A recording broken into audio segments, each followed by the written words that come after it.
From Carry the Load, these are lessons from the front. Stories of service and sacrifice from our military, veterans, first responders, and their families.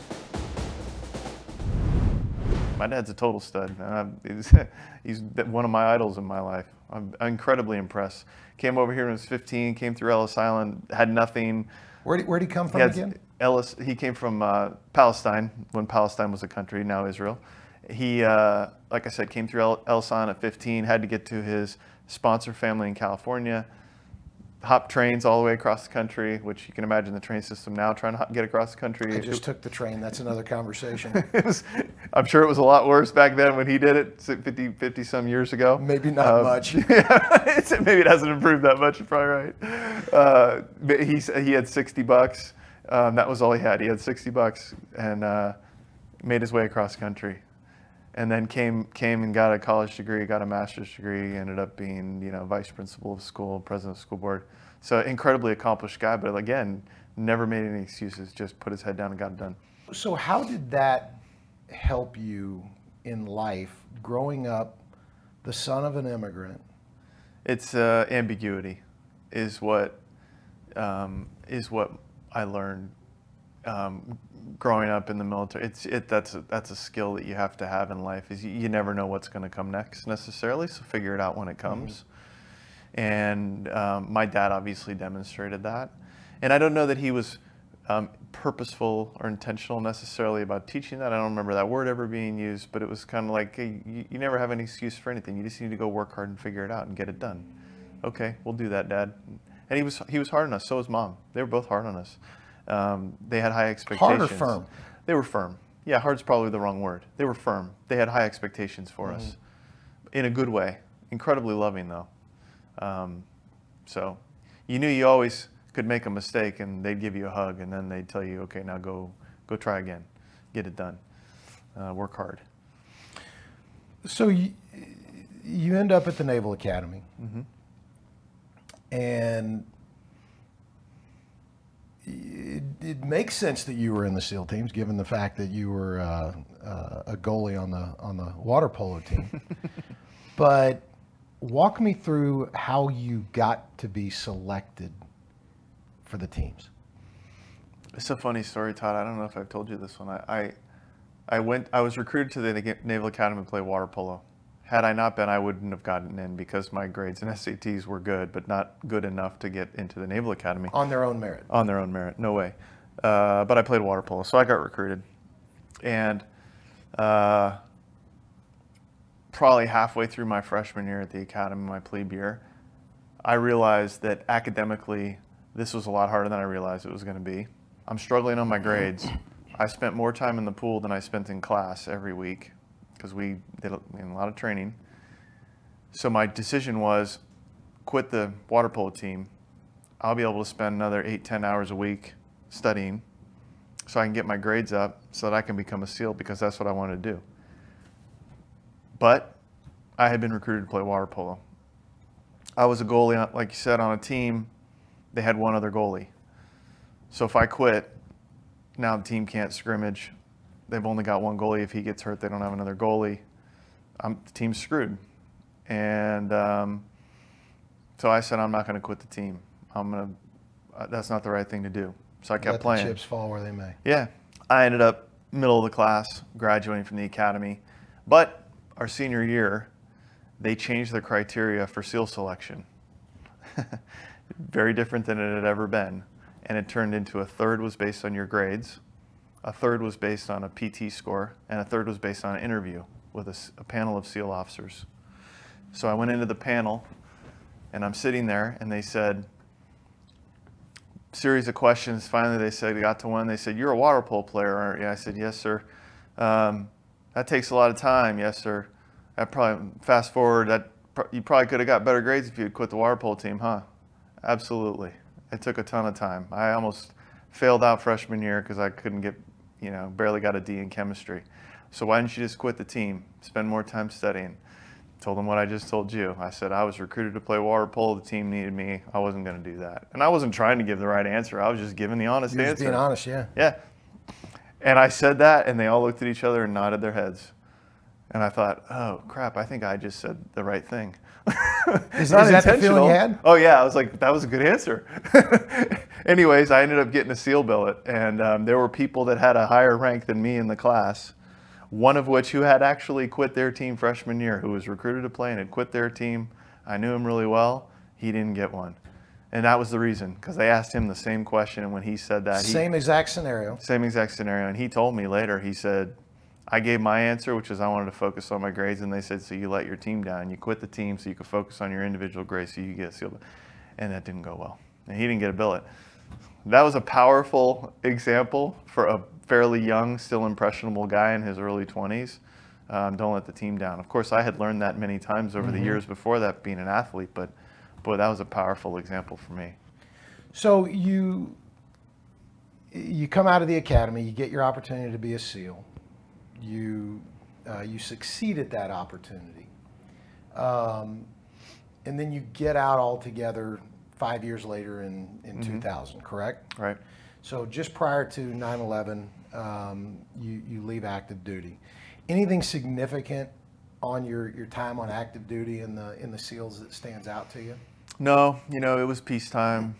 We were doing shipboardings in the Gulf. That was about it. But it was peacetime stuff, and high intensity shipboardings, Iraqi ships that were running the embargo in the middle of the night, and we'd go board them, take the ships down, but nothing overly significant, no. I mean, I enjoyed it, a lot of stress, and some of them were compliant takedowns and some of them were non-compliant, but all in all, not that big of a deal.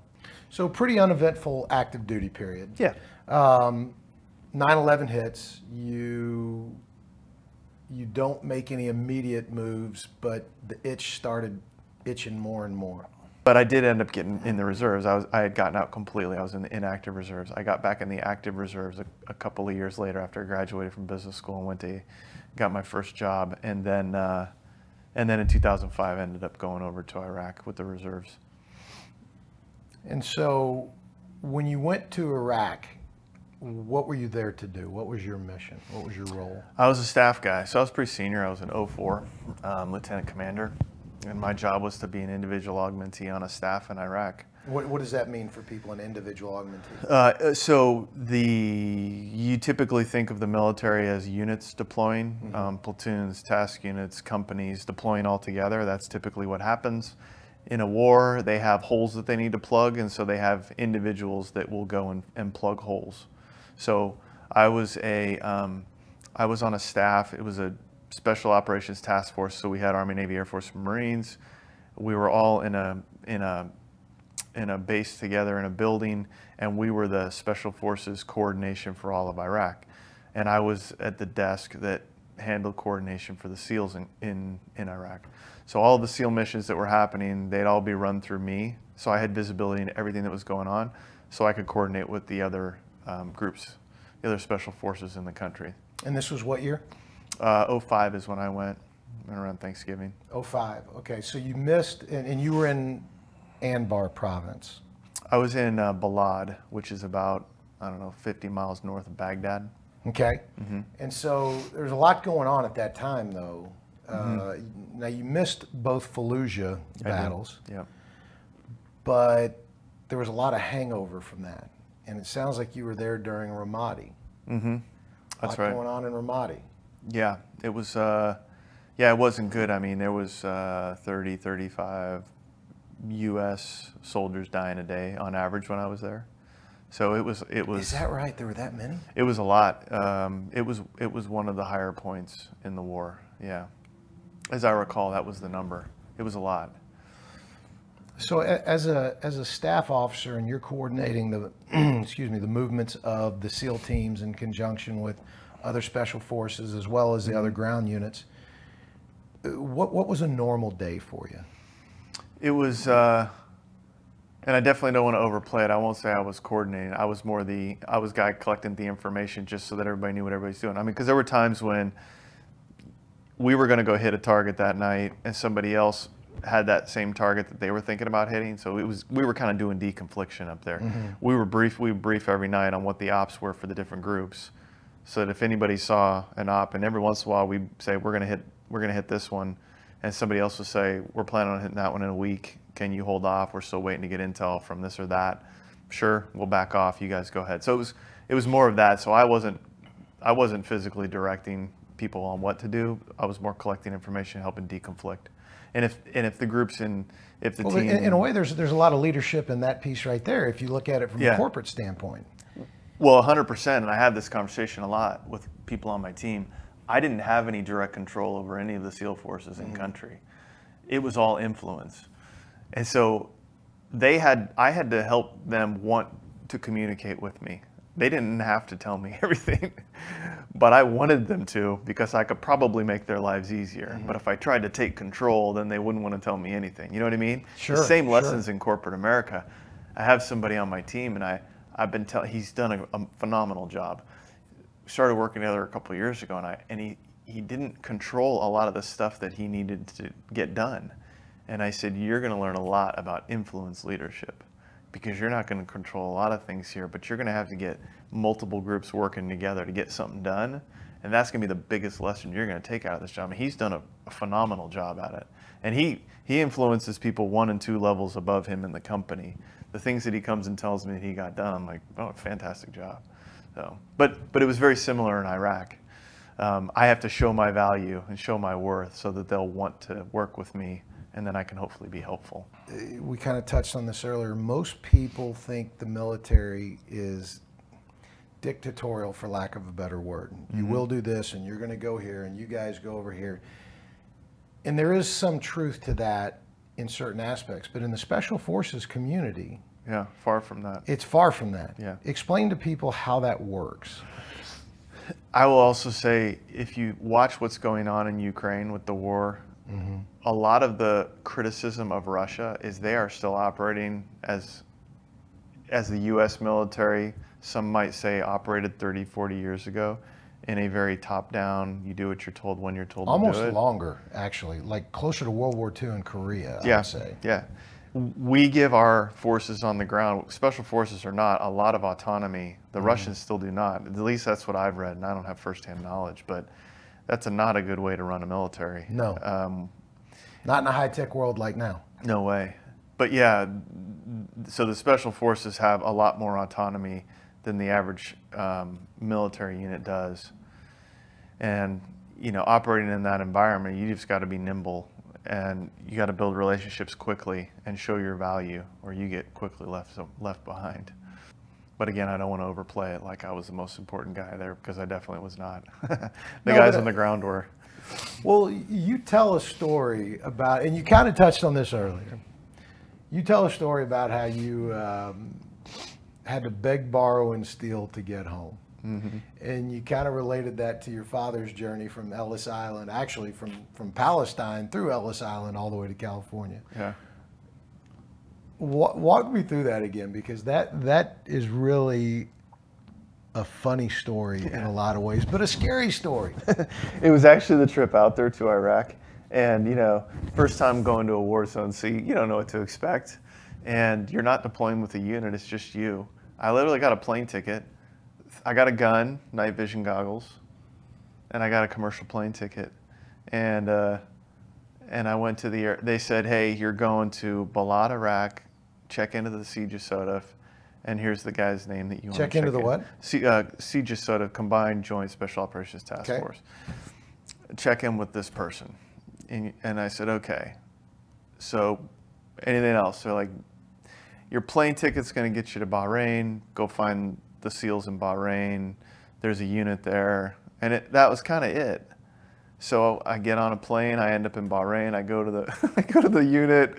It's like 6:30. Nobody's there. Okay.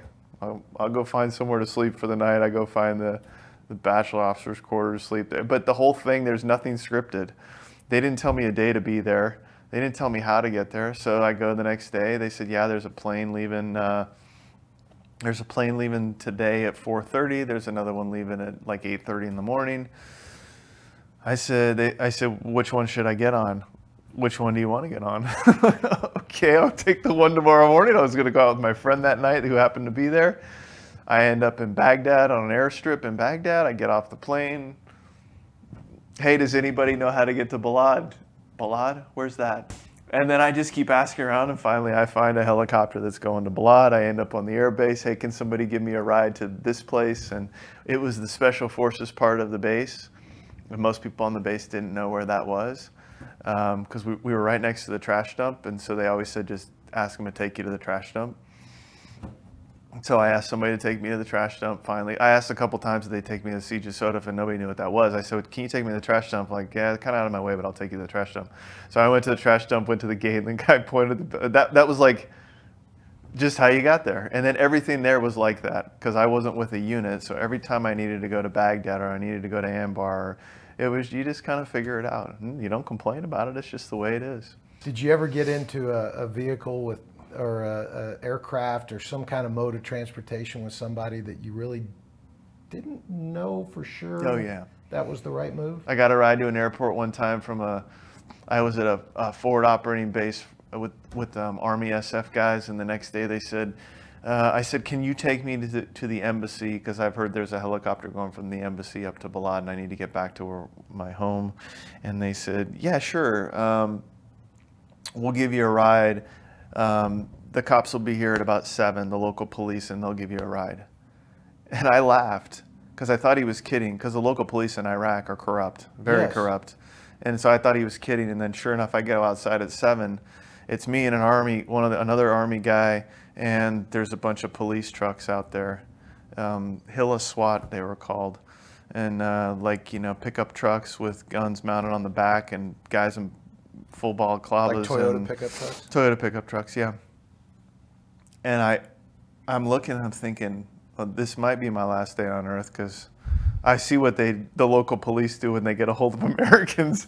I'm going to end up on a video, you know, not to joke about it, but I may end up on a video here. And I went back inside and I said, seriously, these guys are cool? And they said, yeah, it'll be fine. Don't worry about it. They're good guys. We're friends. And who is this that's telling you, don't worry about it, it's cool? It's the Army SF guys.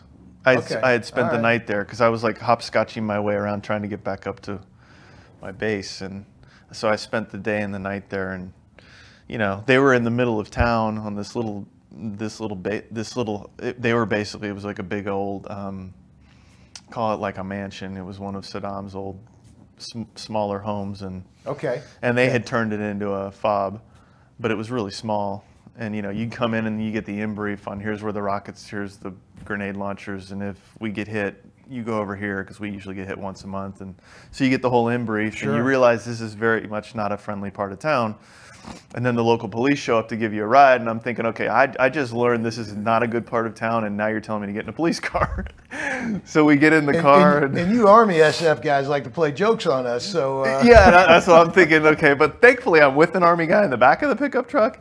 We get in the pickup truck, they turn around, they said, take your helmets off, please. So we take the helmets off, now kind of crouch down in your seat, so hopefully can't really tell you're Americans. I'm like, look at me. I'm clearly an American. And then the last thing he says before we leave is he says, hey, down at your feet, and I had noticed there was like 5 RPG rounds in the baseboard that I had my feet on top of. And he says, hey, if something goes down, just hand them out the window to the guy in the back. He's got the RPG launcher. And I'm like, this is like a fucking circus. Are you kidding me? But he was dead serious. And I turned to the guy next to me, the Army guy. I'm like, what do you think? He's like, fuck, I hope we make it, man. But it was just another day in Iraq. It was pretty funny. And they hauled through town. They were flying. And I'm, you know, hopefully we don't get killed in a car crash. But I'm like, boy, you guys drive fast. At one point, they're like, yeah, it's harder for them to shoot at us when we're going really fast. Oh, my God. The whole thing was hilarious. I have a picture that I keep at home. I don't have a lot of pictures from Iraq, but I keep that one of me and the guys, the Iraqi guys that gave me a ride to the airport. It's too funny. Oh, to this day, I haven't told my wife that story to this day. Well, she might hear it. Yeah, she might hear it now. But when I got home, you know, I had been telling her the whole time. Yeah. I never leave the base. Everything's fine. Same with my dad. I'm like, yeah, everything's fine. I never leave the base. Really safe here. Nothing to worry about. And then the story started coming out. She's like, God, thank God you didn't tell me all that stuff. I'm like, yeah. Again. You were protecting her. Yeah. Relative to the people on the front lines every day, I had it great. Like I said, I was one of the safest people in Iraq. Oh my gosh, that is So funny though. It's comical stuff, and even when I was there, I was looking back on it and laughing. I have a lot of funny stories, just funny stuff that happened. So, if you were to kind of take everything that you talked about there, you know, your time in Iraq. I mean, it was unusual. It was different. It wasn't a normal journey for a Navy SEAL. How would you kind of put that into a nice little box that has a pretty little name on it? What kind of lesson did you take away from all that? That's hard, Todd. You know, I've always thought of myself, I'm just a normal guy.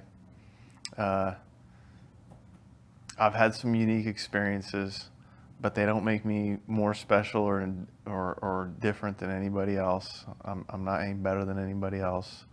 I just have unique experiences like we all have.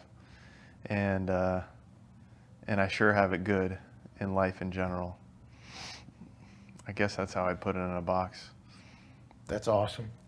That's awesome. Yeah, it just, I mean, It is funny at work a lot. Did not sorry to interrupt you. At work, a lot of people, you know, like, I work at AT&T, and we had a few years back, we had one of our offices get bombed. A guy parked an RV out front and blew it up, and it took down the office, and it was a big outage in the middle of the country, really big. And I remember somebody saying to me, like, you're always so calm, Chris. Like, you don't get flustered, feathers don't get ruffled. And I said, well, you know, I'm tense right now, but in the end, I always remind myself, no one's shooting anything at me, no one's trying to kill me. I got it pretty good right now. So I think that's keep it all in perspective, right? Keep it in perspective. Yeah, be humble and keep it all in perspective. Well, you've been a good friend to Carry the Load for a long time. Certainly one of our bigger champions. And, you know, we always like to remind people the purpose of Carry the Load, you know, about honoring those who never got to take off the uniform. Yeah. And every year you're right there in the thick of things with, you know, Memorial Day. So who are you carrying this year? Oh man, great organization. I love what Carry the Load does. Y'all are true patriots, and I love how big it's grown because getting that word out is really important. It's the one time a year my kids know that they'll see Dad cry is during Carry the Load. I'm usually carrying the same group of guys, you know, Eric and Doug and Rock, just good buddies of mine that they made the ultimate sacrifice, selfless warriors who just wanted to do the right thing for the country and for their brothers and sisters. So, will you say their names again for us? Yeah, Eric, Rock, Doug, Keith is another one. Is that Doug Zembeck? Yeah, Zembeck, yeah. Yeah, Doug and I were good friends. We were all classmates at the academy. We used to hang out and do a lot of stupid stuff together. We had a good time. Yeah, Doug was a great man. There was an article written about him in the local paper when he was in Fallujah, and he talked about how this actually left a big impression on me. I was in corporate America at the time, but it left a big impression on me. He was at a funeral for one of his guys in Fallujah, and he had a lot, you know, he was in the Battle of Fallujah, so he had a lot of casualties. And he was at one of the funerals one day, and he said he started crying, but he made it a point to let his guys see him crying, which is not typically what you think of when you think of military guys, right? Not what you see in the movies, but that's a heartfelt, selfless, humble leader. He said it's important for my men to know this is how much I care about them, and I cry for every one of them and their families, and just a great guy. You know, showing that softer side he was okay. Got to be firm, got to be disciplined, hold people to a high standard, but there's nothing wrong with showing the softer side sometimes. He was a great guy. A lot of lessons. This has been great. I've really enjoyed it, Tom. This has been great. I don't know that I've laughed this much in one of these, but man, thank you for taking the time. It's my been pleasure. If this resonated with you in the least, please subscribe and like, and please, please, please share it with at least one person.